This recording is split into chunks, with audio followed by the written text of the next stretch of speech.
कधीच नाही चुकणार तुमचे फेवरेट टीव्ही शोज झी5 सोबत, तेही एकदम फ्री। काहीही झालेलं नाहीये, तुम्हाला तेच तर सांगण्याचा प्रयत्न करतोय मी फक्त आपल्या घराच्या भल्यासाठी, आपल्या सगळ्यांच्या भल्यासाठी हे बोलतोय। प्लीज समजून घ्या। अरे दादा माझ्याशी काय वागलाय हे तुम्हाला सगळ्यांना दिसतंय, पण आपलं घर एकत्र राहावं, जोडलेलं राहावं यासाठी ती नेत्र प्रयत्न करते, ते कोणाला दिसत नाहीये।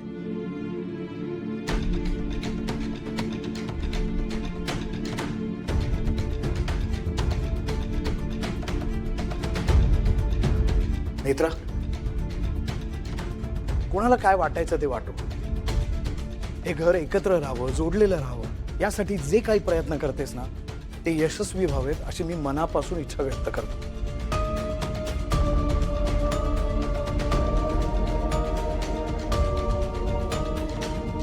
दादा, तुलाही माझी एक विनंती आहे।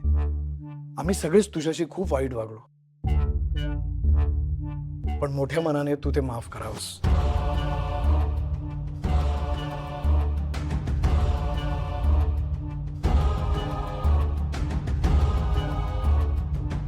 काका, तू हे सगळं इनिशिएट करतोयस हे खरंच खूप चांगलं आहे। अरे पण आता पण नाही आणि बेड नाही, आता सगळं व्यवस्थित करूया, एकमेकांची नीट वागूया।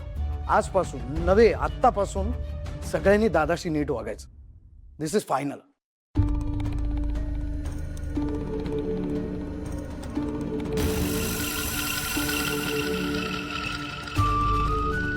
केतकी, फाल्गुनी, तेजस, तुम्हालाही मी सांगतोय, तुम्ही झालं गेलं विसरून जा, दादाला माफ करा आणि त्याच्याशी नीट वागा, नीट बोला।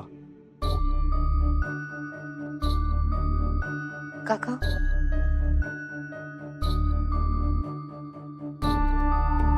थँक्यू। नमस्कार करते। अगं सुखी हो। काका, तुमचं मन खरंच खूप मोठं आहे आणि तुमच्यासारख्या माणसाचा आशीर्वाद कायम पाठीशी असावा असं मला मनापासून वाटतं। खरंच थँक्यू। त्यासाठी तुला नमस्कार करायची गरज नाही, माझे आशीर्वाद कायमच तुझ्या पाठीशी आहेत।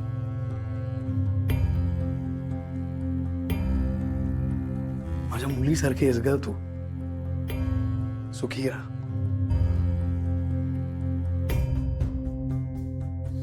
काका, मी खरंच खूप नशीबवान आहोत, तुझ्यासारखा माणूस परत आमच्या आयुष्यात आला।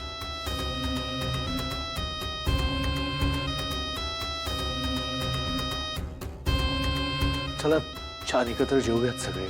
हो, नाही पण थांबा केतकी, आज दादाला तू स्वतःच्या हाताने वाढावंस अशी माझी इच्छा आहे।